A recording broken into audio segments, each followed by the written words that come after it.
Hi, this is Paul from Inline Performance Magazine. Today we're going to show the Triumph Street Triple, and we have a HexaCone exhaust system from Remus, which goes from these silencers all the way down to the engine. We're going to show you what it sounds like with and then without the baffle in.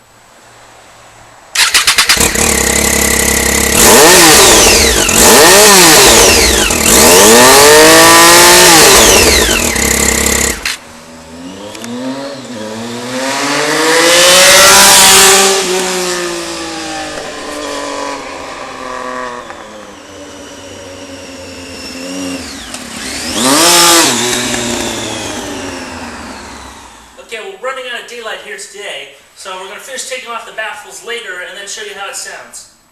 Be sure to check out TriumphBoards.com for more Triumph information. See you next time.